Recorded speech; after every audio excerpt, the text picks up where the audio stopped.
ইলাহা ইল্লাল্লাহু মুহাম্মাদুর রাসূলুল্লাহ। আল্লাহুম্মা সাল্লি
আল্লাহ তাআলা বলেন,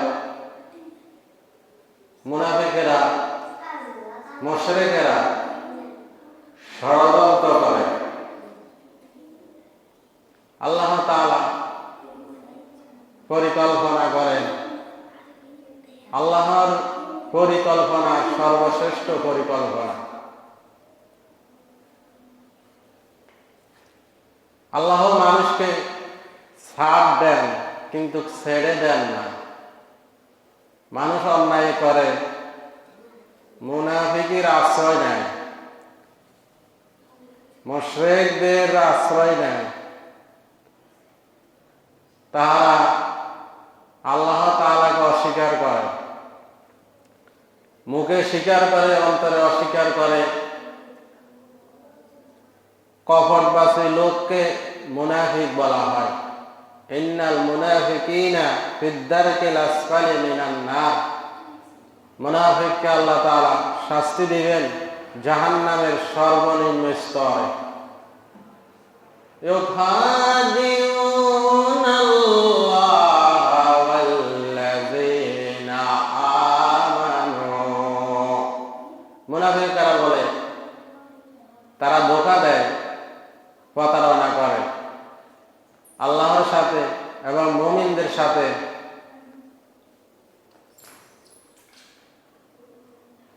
ওয়া ইয়াহদাউনা ইল্লা আনফুসাহুম।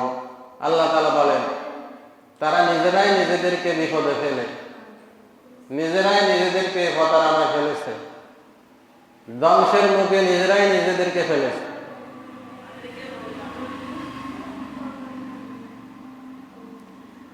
আল্লাহ তাখাফুনা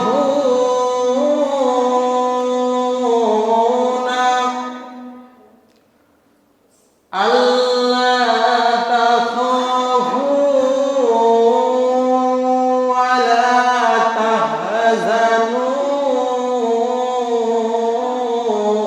আবশিরু বিল জান্নাতি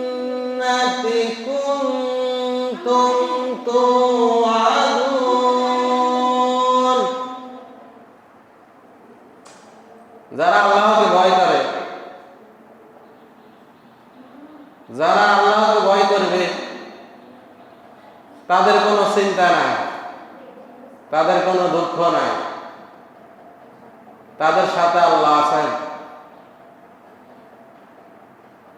তাদের জন্য সুসংবাদ, জান্নাতের সুসংবাদ। আল্লাহ তাআলা ওয়াদা করেছেন, তার ওয়াদা সত্য। তাদেরকে আল্লাহ তাআলা জান্নাত দান করে দিবেন। আমাদের নবী হযরত মুহাম্মদ সাল্লাল্লাহু আলাইহি ওয়াসাল্লাম ছিলেন দুনিয়ার মধ্যে আল্লাহ তাআলার মহাসম্মানিত, আল্লাহর পরে যার সম্মান স্থান, তিনি হচ্ছেন হযরত মুহাম্মদ সাল্লাল্লাহু আলাইহি ওয়াসাল্লাম। তারপরে হচ্ছেন হযরত আবু বকর রাদিয়াল্লাহু তাআলা আনহু, তারপরে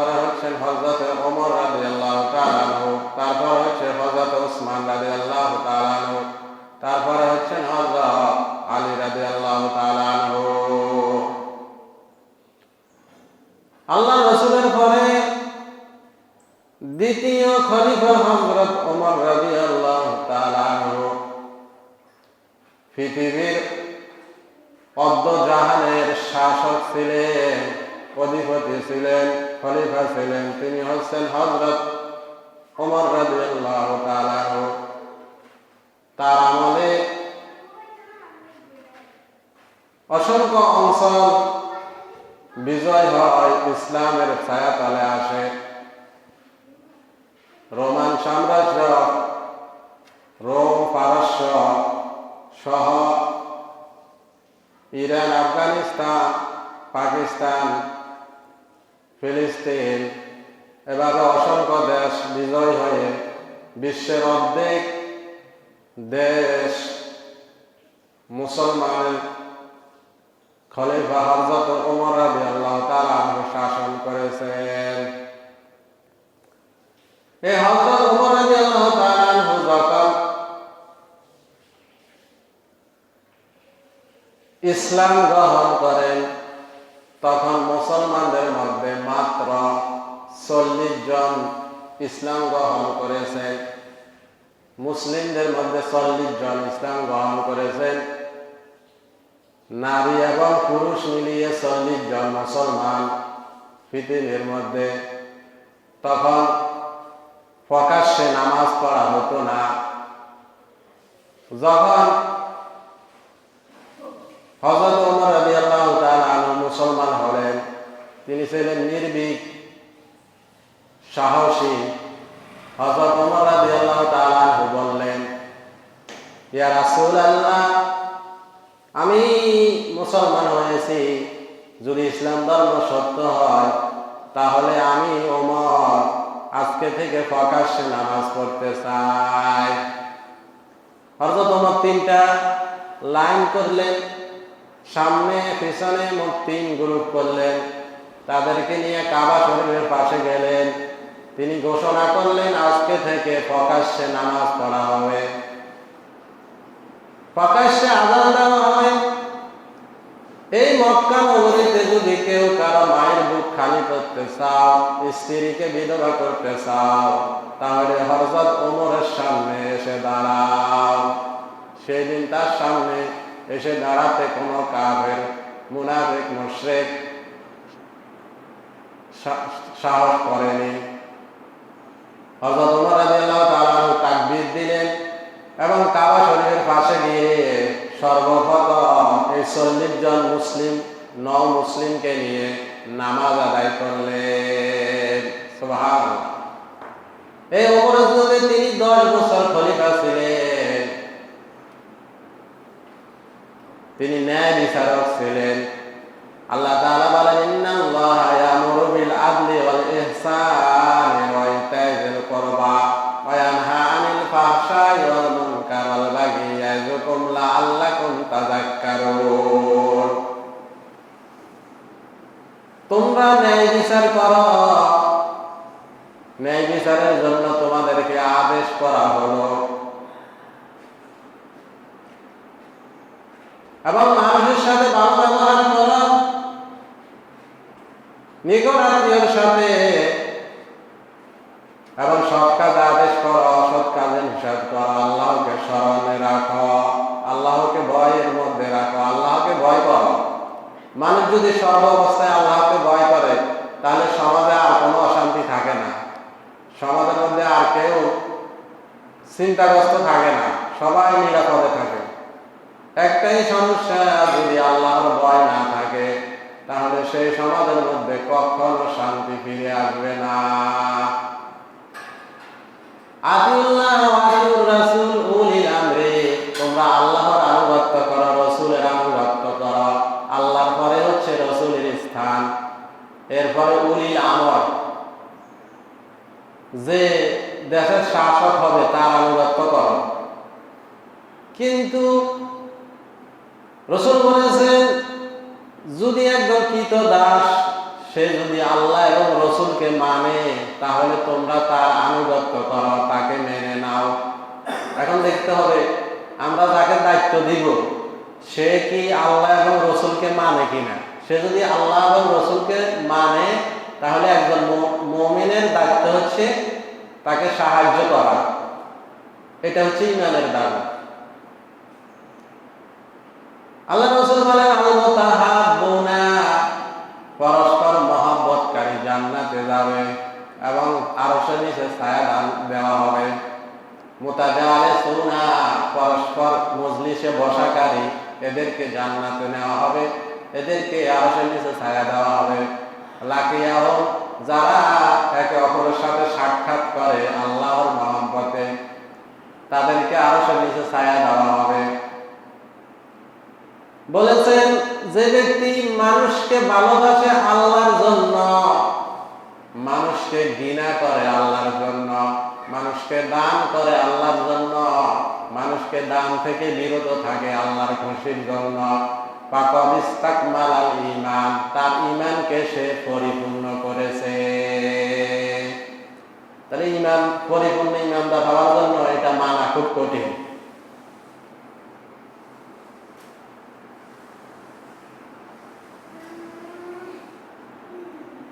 আমরা পৃথিবীতে কিছুদিন থাকবো, এরপরে আর থাকবো না। আমাদের বাবা ছিল এক সময়, অল্প কিছু সময়ের ব্যবধানে তারা এখন কবরের মধ্যে আছে। দাদা ছিল, নানা ছিল, আমরা দেখছি নিজের চোখে, তারা এখন কবরের মধ্যে আছে।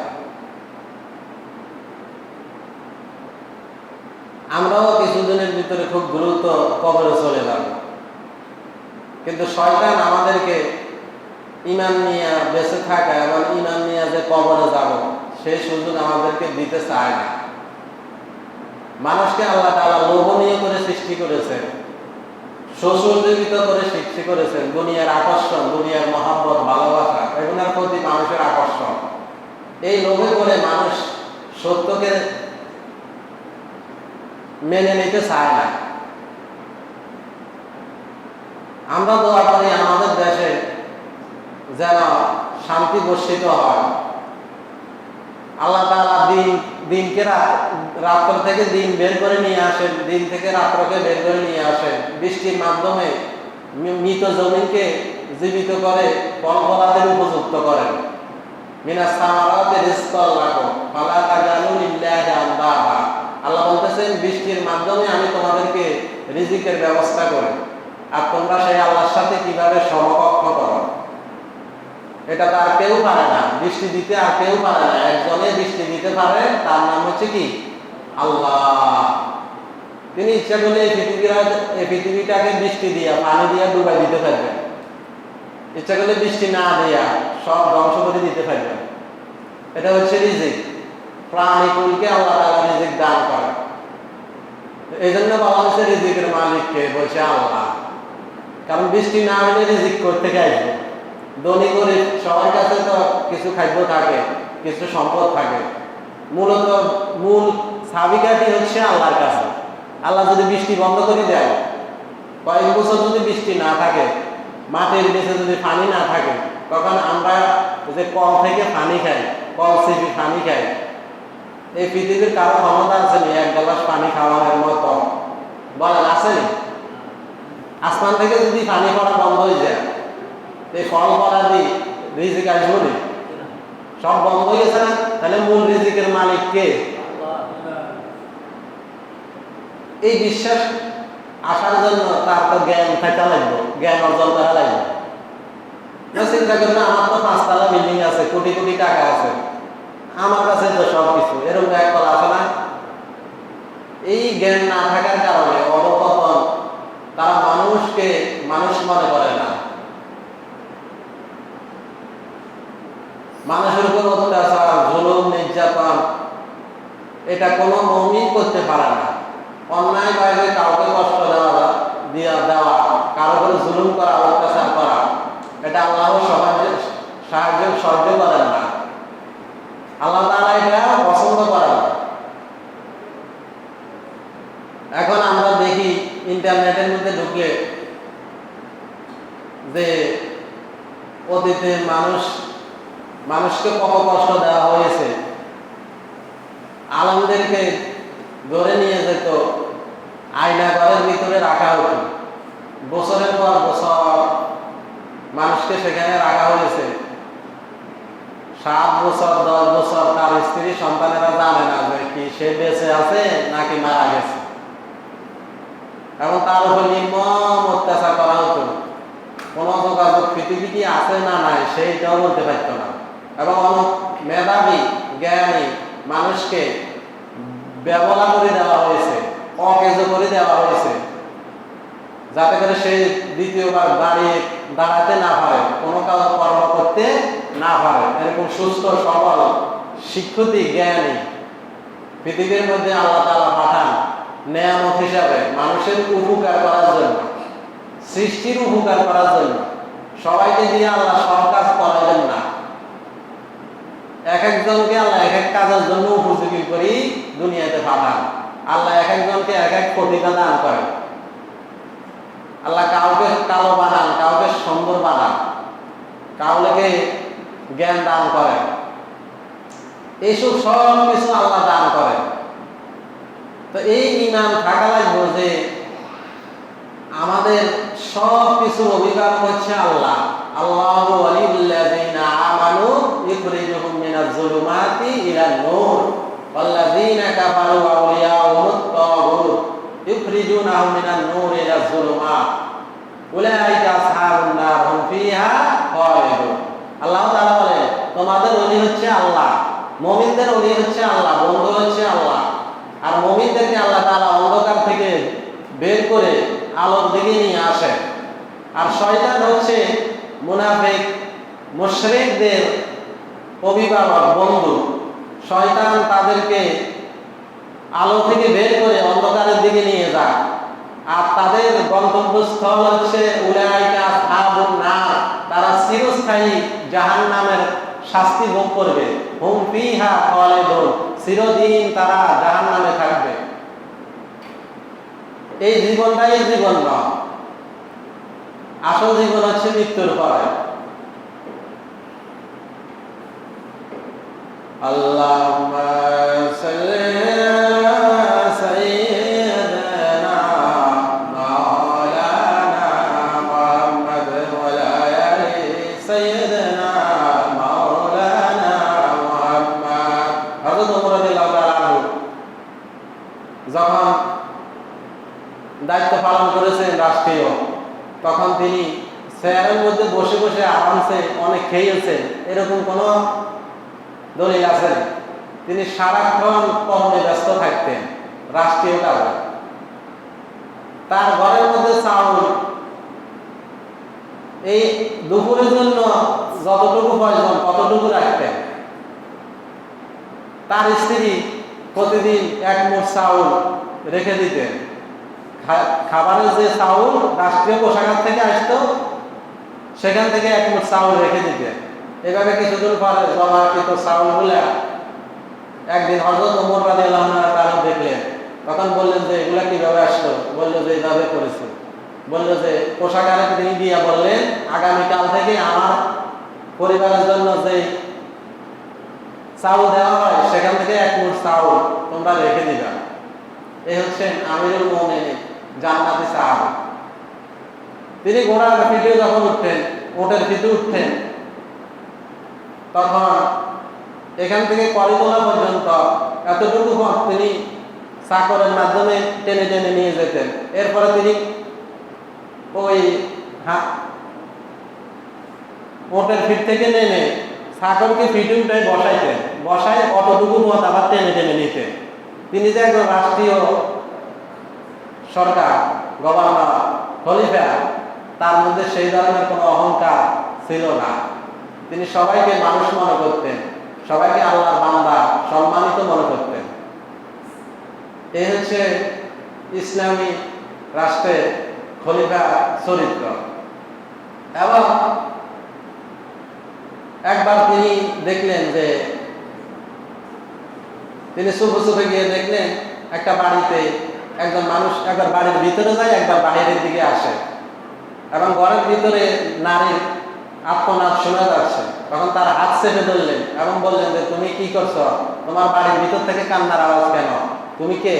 বললো যে আমি এই বাড়ির মালিক, কাউকে বলতে পারতেছি না আমার অভাবের কারণে। আমার স্ত্রী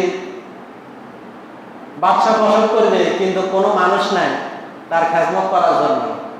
আমি ছাড়া আর কেউ নাই, আমার অর্থ সম্পদও নেই।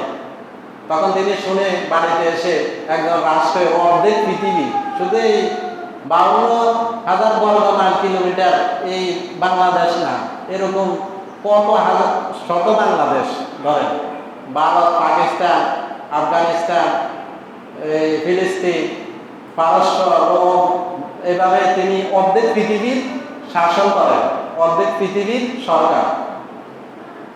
তার স্ত্রীকে পাঠিয়ে দিলেন, বললেন যে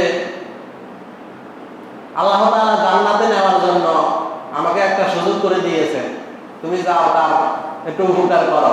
মানুষ হয়ে মানুষের উপকার করা, এটা আল্লাহ সবচেয়ে বেশি পছন্দ করে। এখন তো মানুষ রাতের বেলা সব চিন্তা করে সকালবেলা কার বাস দেন যায়, কাকে ক্ষতি করা যায়, কার ক্ষতি করা যায়, এই চিন্তা করে সে ঘুমাই পড়ে। তো এই লোককে আল্লাহ জান্নাত দিল। আল্লাহ রাসূল বলছেন, 3 বার বলছেন অমুক জান্নাতি, জীবিত মানুষ রাস্তায় হাঁটতেছে, মসজিদে আসে নামাজ পড়ে, তেমন স্মার্ট না, ওযু করি ওযুর পানিও মোছে না, এরকম। তখন একজন তাকে ফলো করলেন যে কেন তিনি জান্নাতি জীবিত মানুষ আল্লাহ রাসূল বলছেন। দেখলেন তার সাথে তার বাড়িতে মেহমান হিসেবে থাকলেন এবং বললেন যে আল্লাহ রাসূল আপনাকে জান্নাতি বলেছেন। বলল যে আমি তো তেমন কোনো আমল করি না তোমার মতোই, কিন্তু আমি একটা কাজ করি, রাতের বেলা ঘুমাইতে গেলে কারো প্রতি বিদ্বেষ রাখি না, কারো ক্ষতি করার চিন্তা করি না, আমি ফ্রেশ নির্মূল একটা মন নিয়ে আমি ঘুমাই পড়ি। যারা আমার উপরে অত্যাচার জুলুম করছে আমি আল্লাহর উপরে ছেড়ে দিই, আমি ঘুমাইয়া পড়ি। এই কাজটা হয়তো আল্লাহ পছন্দ করেছেন, হয়তো না এই জন্য রাসূল বলেছেন, মনে চেয়েছে বলছেন, এরকম আর কি। আমরা এখন হজ করি, যাকাত দিই, নামাজ পড়ি, মনে করি আমি তো 5 ওয়াক্ত নামাজ পড়ি, আমার আর কে ঠেকা। কিন্তু আমার ভিতরে 10 মন হিংসা বুকের ভিতরে চাপা দিয়ে আছে। কয় মন? 10 মন। তো এটার কি অবস্থা হইল?